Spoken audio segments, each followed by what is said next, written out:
right, we are back now, and finally, this stuff has gotten sifted through the coffee filters all the way.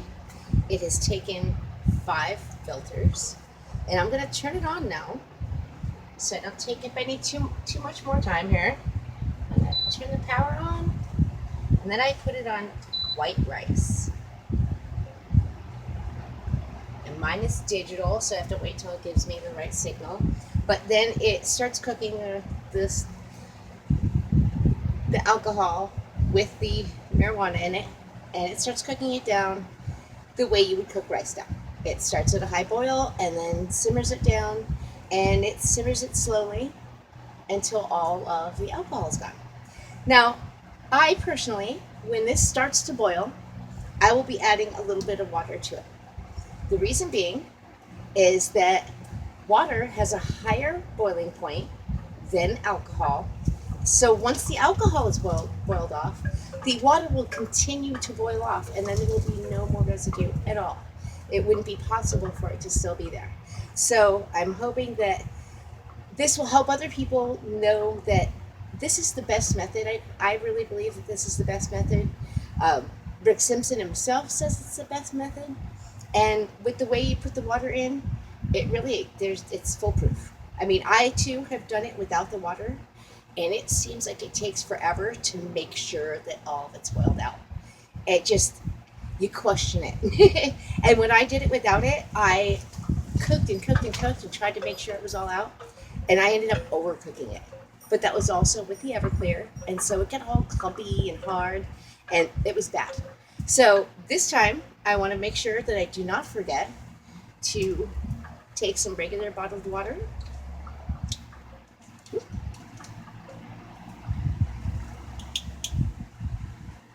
And see, I don't have anything in the cap. This is how much I add. Just a few, I don't know if you can see that. Just a few drops, like not even a third of a capful. And I don't think it really matters if you wait till it starts boiling or if you just put it in. It's going to mix in.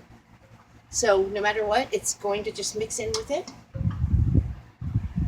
As long as you don't put it in at the end when it's all already cooking out and it has time to disperse all through the liquid, and then it has a time to react with all the liquid. It has time to get all of that alcohol out, and it's not given after the fact. You have to do it when you start the first boil or when you start the first cook. It's not really, it gets to a boil, but then it starts to simmer after that. So when you first cook it, then you're good.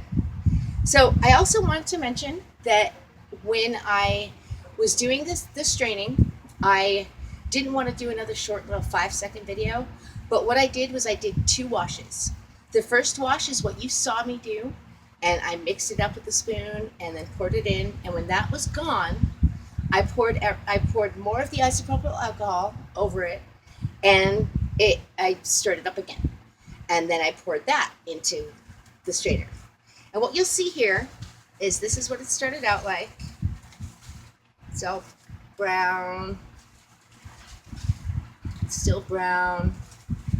And I got to the second wash, this one's still brown. And then I got to the second wash, and then it started turning a little bit more green.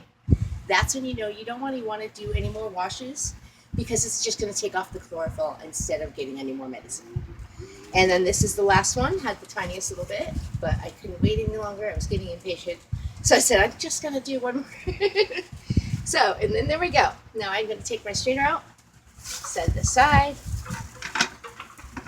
And so we went through 5 of these, and as you can see, they are pretty filled with sediment and with all the other stuff that's not medicine that you don't want. So I'm going to set those aside here. I'm not going to sit them in front of the fan. It's going to blow around. So now you can see here. Let me show you. It is just starting to boil. Okay, is it showing it? Okay. It's kind of showing it. All right, here we go. Now you can see it's just starting to boil.